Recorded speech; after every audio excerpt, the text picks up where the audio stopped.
কিন্তু শুরুতে আমরা এখন দর্শন করব মা আনন্দময়ীকে।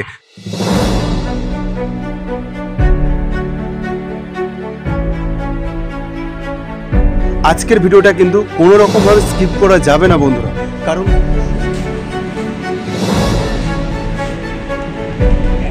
হ্যালো বন্ধুরা, আমি চলে এলাম বিষ্ণুপ্রিয়া স্টেশন। আর আজকের গন্তব্যস্থান আমার সোমরা বাজার। আর এই সোমরা বাজারে তোমাদেরকে দেখাবো মা আনন্দময়ী মন্দির এবং তার সাথে জমিদার বাড়ি।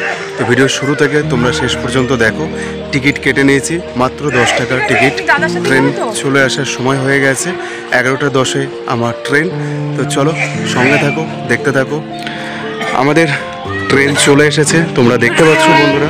তো ট্রেন চলে এসেছে, এখন আমি উঠে পড়বো ট্রেনে। 11টা 10 ট্রেনের টাইম ছিল, সঠিক সময়ে ট্রেন ঢুকে পড়েছে।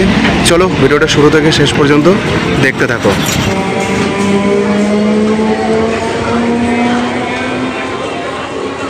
তো চলো গন্তব্যস্থল থেকে তোমাদের সাথে আবার কথা হচ্ছে। এটা কাঁচা আমলকি খান, এটা খেলে কোনো গ্যাস অম্বলটা হয় না, গ্যাসের বড়িটা খেতে লাগে না। লোকাল ট্রেন মানে খাবারের বাহার, আর খাবারের বাহারের সাথে বাইরের সুন্দর কিছু দৃশ্য, এরকম কিছু উপভোগ করতে করতে আমি চলেছি আমার গন্তব্যস্থান সোমরা বাজার। আমলকি খেতে খেতে তোমাদের সাথে কথা বলতে বলতে আমাদের গন্তব্যস্থানে আমরা পৌঁছে যাব। বাইরের এই প্রাকৃতিক সৌন্দর্য সত্যি আমাকে মুগ্ধ করেছে, তোমরা দেখো বন্ধুরা। এবং এই সোমরা বাজারে বিখ্যাত সেই মোহনভোগ আমি 2 পিস নিয়ে নিলাম। বেহুলা স্টেশনে পরের স্টপেজ সোমরা বাজার। আর কিছুক্ষণ পর আমরা ট্রেন থেকে নেমে পড়ব। তো দেখো, সবুজ ঘেরা এই প্রাকৃতিক পরিবেশ সত্যি খুব সুন্দর লাগছে দেখতে। এবং তার সাথে আমরা পৌঁছে গেলাম আমাদের গন্তব্যস্থান সোমরা বাজার। আর এখান থেকেই আমি রওনা দেব টোটো স্ট্যান্ডের দিকে। শুরু থেকে শেষ পর্যন্ত দেখো। ইউটিউব চ্যানেল, ইউটিউব বন্ধুরা, অবশেষে পৌঁছে গেলাম সেই সোমরা বাজার। তো তোমরা দেখতে পাচ্ছ ট্রেন ছেড়ে দিল, আমি স্টেশনে নেমে পড়েছি। তো এই দাদাভাইয়ের সাথে সোমরা বাজারে আলাপ হলো। আপনার এখানে বাড়ি? না, আমার গুপ্তপাড়া বাড়ি। আচ্ছা, উনি আমাকে দেখে একটু দাঁড়ালেন, তো একটু কথাবার্তা বলবেন। তো চলো আমরা তারপরে নেক্সট গন্তব্যস্থানে আমরা পৌঁছে যাব। হ্যালো বন্ধুরা, অবশেষে আমি পৌঁছে গেলাম সেই আমার গন্তব্যস্থান, অর্থাৎ সোমরা বাজার স্টেশন। সোমরা বাজার স্টেশন থেকে বাইরে বেরিয়ে টোটো ধরবো। টোটো জনপ্রতি ভাড়া কত নেয় সেটা তোমাদেরকে দেখাবো।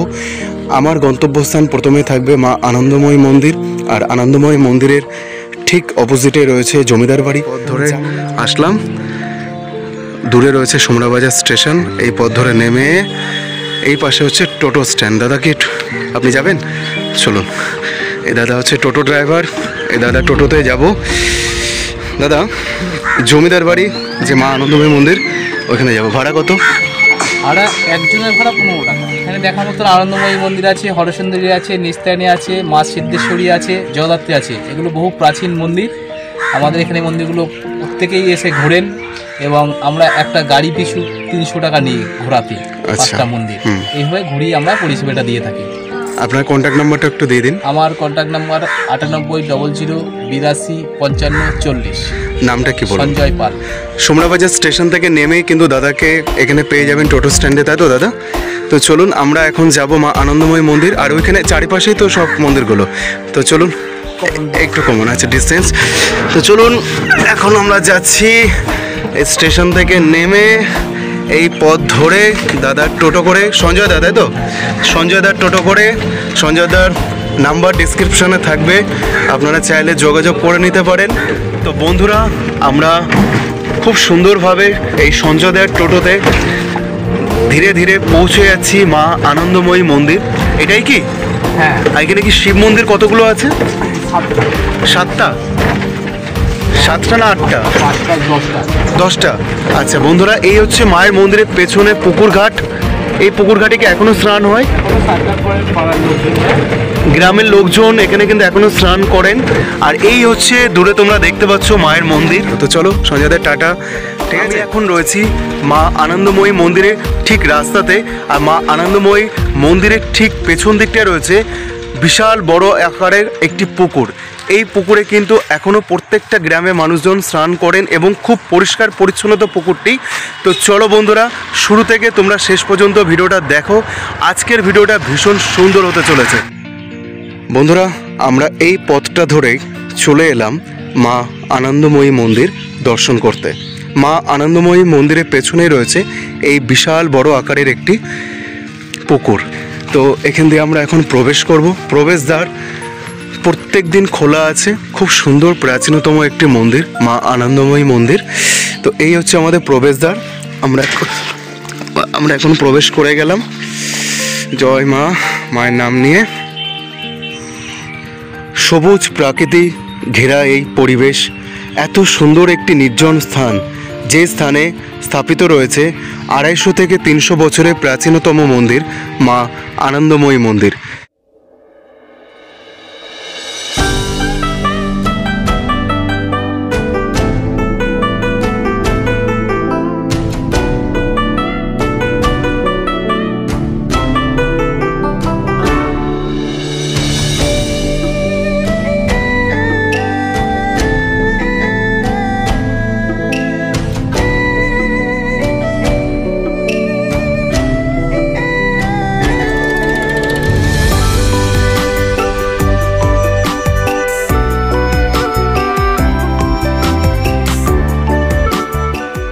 ফটকদ্বার দিয়ে ঢুকেই প্রথম যে মন্দিরটি আপনারা দেখতে পাচ্ছেন, এই গণেশ মন্দিরকে দর্শন করে ফটকদ্বার দিয়ে এসে তারপরে আপনারা পরপর যে 5টি শিব মন্দির দর্শন করে নেবেন।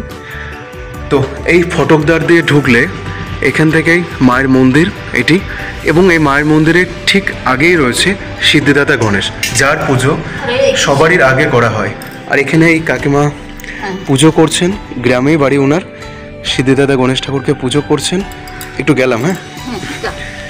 তো এর পাশ দিয়ে দেখতে পাচ্ছেন এখানে রয়েছে বাবা মহেশ্বর। এই দেখুন, অর্থাৎ আপনারা এখান দিয়ে প্রবেশ করলেন, মায়ের মন্দিরটাকে ঠিক বাম দিকে রেখে আপনারা প্রথমে সিদ্ধিদাতা গণেশকে দর্শন করুন, তারপর বাবা মহেশ্বরকে দর্শন করুন। এবং এই বাবা মহেশ্বর কিন্তু এখনও পর্যন্ত এখান দিয়ে অনেকগুলো সারি সারিভাবে রয়েছে। কতগুলো রয়েছে আপনাদেরকে জানাবো। তার পাশ দিয়ে আবার এখান দিয়ে এসে ঘুরে আরও মহেশ্বরকে দর্শন করতে পারবেন, বাবা ভোলানাথকে দর্শন করতে পারবেন। তারপর দর্শন করে নেবেন মা আনন্দময়ীকে, যে জগৎ মাতা মা আনন্দময়ী। তো বাবা মহেশ্বর এখানে আমরা দর্শন করলাম।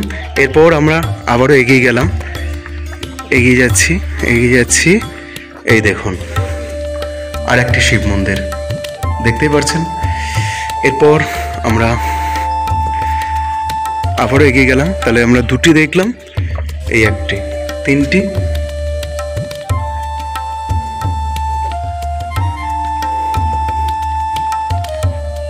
এই দেখুন বন্ধুরা, আর একটি শিব মন্দির, 4টি, এবং এই আর একটি শিব মন্দির, 5টি। তো এই 5টি শিব মন্দির দর্শন করার পর চলে আসবো আমরা আমবাগান। এই আমবাগান সুন্দর প্রাকৃতিক পরিবেশে ঘেরা। এই পাশ দিয়ে আমরা, অর্থাৎ এই দিক দিয়ে আমরা গিয়ে মায়ের মন্দিরে প্রবেশ করব। এই হচ্ছে মায়ের মন্দির। 5টি দর্শন এখানে করলাম। এখানে 6টি শিব মন্দির রয়েছে। তারপর মা আনন্দময়ীকে দর্শন করব। তো এত সুন্দর একটা প্রাকৃতিক নির্জন পরিবেশে মা আনন্দময়ী মন্দিরটি সত্যিই খুব অতুলনীয় লাগছে। চারিদিকে আপনারা দেখতেই পাচ্ছেন খুব সুন্দর একটি শান্ত নির্জন পরিবেশ, গ্রাম্য পরিবেশ, যে পরিবেশে আসার পর প্রত্যেকটি মানুষেরই ভীষণ সুন্দর লাগে। তো এই নির্জন স্থানে আজকে আমি পৌঁছে গেছি। আর এই পৌঁছানোর পর আপনাদেরকে দর্শন করাচ্ছি মায়ের মন্দির। তো শিব মন্দির দর্শন করলাম, সিদ্ধিদাতা গণেশ ঠাকুরকেও দর্শন করলাম, বাবা ভোলানাথকে দর্শন করলাম। এবার আমরা এই পথটা ধরে এগোবো। মায়ের মন্দিরটা বাহাতে রেখে সিদ্ধিদাতা গণেশ ঠাকুরকে দর্শন করে প্রণাম করে পরপর শিব মন্দির আমরা দর্শন করেছিলাম। আবারও যে 6টি শিব মন্দির আছে এখানে সেটা দর্শন করব। অর্থাৎ মোট 11টি মন্দির রয়েছে মায়ের মন্দিরে বাম দিক এবং ডান দিকে। তার মধ্যে একটি রয়েছে গণেশ ঠাকুরের মন্দির।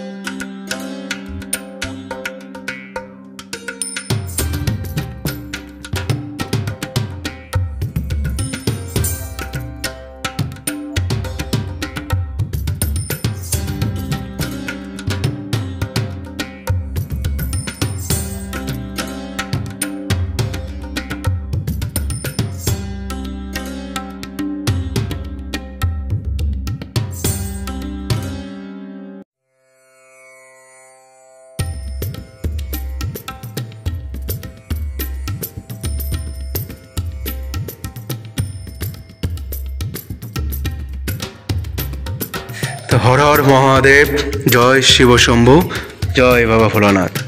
তো এই হচ্ছে মায়ের বাইরের পরিবেশের অংশ। এই দেখুন চারিদিকে জমি, আম বাগান এবং কিছু ছোট ছোট বাড়িঘর। আর এই চারিদিকে জমি, কিছু বাড়িঘরের মধ্যেই মাঝখানে বিরাট বড় আকারের একটি মায়ের মূর্তি এবং মায়ের মন্দির।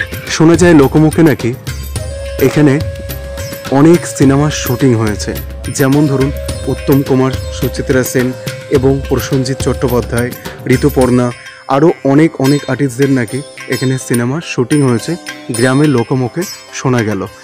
তো সত্যিই খুব সুন্দর লাগছে এই মন্দিরটি দর্শন করতে পেরে, আমি নিজেকে সৌভাগ্যবান বলে মনে করছি। আর একটা কথা বন্ধুরা, যেটা লোকমুখে শোনা গেল, এই মন্দিরটি ঘিরে রয়েছে বহু ইতিহাস। আর এই মন্দিরে কিন্তু রয়েছে ঠিক পাশেই দূরে দেখতে পাচ্ছেন একটি ভগ্নাংশ জমিদার বাড়ি, যে জমিদার বাড়ি আপনাদেরকে আমি দর্শন করাবো। তো সঙ্গে থাকুন, দেখতে থাকুন। সত্যি খুব অসম্ভব সুন্দর লাগছে এই মন্দিরটি। আর বন্ধুরা, লোকমুখে এই কথাটাও আমি শুনতে পারলাম, এখানে নাকি মা রানী রাসমণি দর্শন করতে এসেছিলেন মা আনন্দময়ী ঠাকুরকে। এই জগৎজননী মাতাকে দর্শন করার পর মায়ের চিন্তাধারা হয় যে তিনিও এই ধরনের মন্দির স্থাপিত করবেন। অর্থাৎ এই মন্দিরটির আদলে তৈরি হয়েছে রানী রাসমণি ঠাকুরের দক্ষিণেশ্বরে মন্দির। তো এই মন্দিরের আদলেই কিন্তু রানী রাসমণি মা মায়ের মন্দিরটি তৈরি করেন এবং স্থাপিত করেন। তাহলে এই আনুমানিক 250 থেকে 300 বছরের পুরনো এই মা আনন্দময়ী মন্দিরটি আপনাদের চোখে কেমন লাগছে আপনারা অবশ্যই কিন্তু কমেন্ট করে জানাবেন, লাইক করবেন, শেয়ার করবেন, আর সাথে থাকবেন, পাশে থাকবেন আরও এই ধরনের অনেক ভিডিও দেখার জন্য। তো সত্যি অসম্ভব সুন্দর লাগলো এই সোমরাবাজার স্টেশন থেকে নেমেই মা আনন্দময় মন্দিরটি। সোমরাবাজারে গর্ব হয়ে দাঁড়িয়ে রয়েছে বহু বছরের পুরনো এই মা আনন্দময় মন্দির।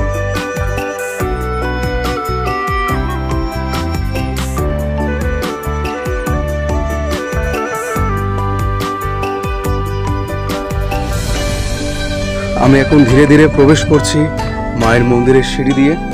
আপনারা দেখতেই পাচ্ছেন এখানে দেখুন লেখা রয়েছে আনন্দময়ী ঠাকুরনী প্রতিষ্ঠাতা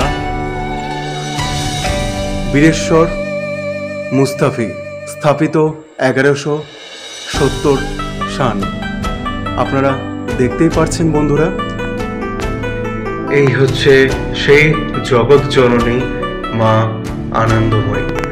প্রায় আনুমানিক 250 থেকে 300 বছরের পুরনো সোমরা বাজার স্টেশন থেকে আপনারা নেমেই মাত্র 15 টাকা টোটো ভাড়া দিয়ে চলে আসতে পারেন মা আনন্দময়ী ঠাকুরকে দর্শন করতে।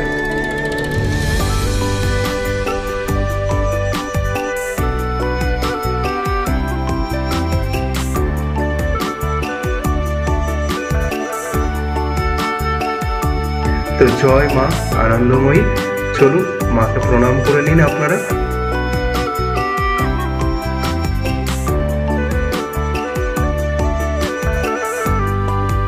হাওড়া থেকে যদি আপনারা কাটোয়া লোকাল ট্রেন ধরেন, আপনাদের সোমরাবাজার স্টপেজে নামতে হবে, স্টেশন নামতে হবে। ওইখানে নেমে টোটো করে জনপ্রতি মাত্র আপনারা 15 টাকা টিকিট মানে ভাড়া দিয়ে আপনারা পৌঁছে যেতে পারেন মা আনন্দময়ী মন্দির। তো চলুন এখান থেকে আমরা এখন বেরিয়ে গিয়ে সোজা যাব মায়ের মন্দির দর্শন করে নিলাম, মায়ের সাথে আপনাদের সাক্ষাৎ করিয়ে দিলাম। এবার যাব মায়ের মন্দিরের ঠিক পাশেই জমিদার বাড়ি। দেখতে থাকুন, সঙ্গে থাকুন।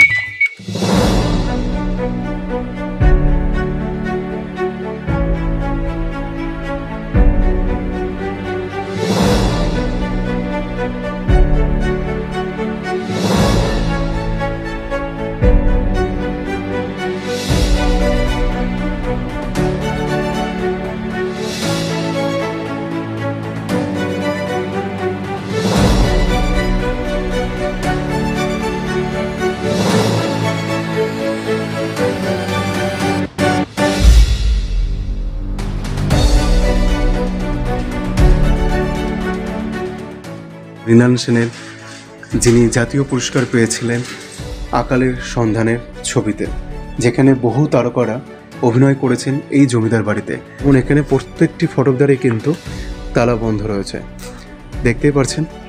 তাই ভেতরে গিয়ে আপনাদেরকে দেখানোর মতন সুবিধা আমার হলো না, বাইরে থেকে আপনাদের ভগ্নাংশ পরিবেশটা আপনাদেরকে একটু দেখিয়ে দিই।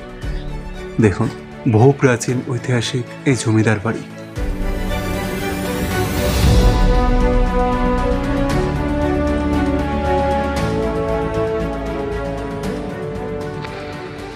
আর দূরে দেখাচ্ছে মা আনন্দময়ী মন্দির। দূরে আপনারা দেখতে পাচ্ছেন বন্ধুরা, প্রায় গম্বুজ সমান এই পিলারগুলো এখনো পর্যন্ত দাঁড় করিয়ে রেখেছে এই জমিদার বাড়িটিকে। বড় বড় এই গম্বুজ সমান পিলারের কিছু ভগ্নাংশ অবস্থা আপনারা দেখে নিন। ইটের স্তূপ হয়ে এখনো দাঁড়িয়ে রয়েছে, আবার কিছু কিছু ভাঙন ধরেছে, আবার অনেকটা ভেঙে পড়েও গেছে। চারিদিকে আগাছার জঙ্গল, যেহেতু এখনো পর্যন্ত সেইভাবে দেখানোর মতন পরিস্থিতি কিছু নেই। তবে এখানে আপনাদেরকে একটু দেখাই। এই দেখুন, এখানে গেটটা ভাঙা রয়েছে। এই ফটকদারের ভেতরে কিছু দেখানোর মতন কি আছে? না, সেরকম কিছু নেই, শুধু একটি ঘর দেখা যাচ্ছে, এছাড়া আর কিছু না। চারিদিকে অন্ধকার। এরকমই ভেতরে আরও কিছু ছিল। তো যাই হোক, দেখি এই দিদিভাইটার সাথে কথা বলে একজনকে পেয়েছি, জমিদার বাড়ির পাশের বাড়ি একজন মানুষকে। দিদিভাই, এই ভেতরে কি একটু প্রবেশ করা যাবে? ভেতরে প্রবেশ করা যাবে না? না, চাবি দেওয়া বাবুদের লোক থাকে, ওনারা সব চাবি দিয়ে শুধু কি অনুষ্ঠানের দিনগুলোই কি এখানে খোলা হয়? হ্যাঁ হ্যাঁ। আর মায়ের পুজোটা ধুমধাম করে কবে হয়? আনন্দময়ী মায়ের পুজো ওটা হয় আপনার মাঘ মাসে মাখুড়ি সপ্তমী দিন। সেদিন কি এটা খোলা থাকে? জমিদার বাড়ি খোলা থাকে? না না মায়ের পুজোর দিনে জমিদার বাড়ি খোলা থাকে না? না, এটা দুর্গা পুজো, লোক কালী পুজো, জগদ্ধাত্রী পুজো খোলা থাকে। আর রথ উৎসব?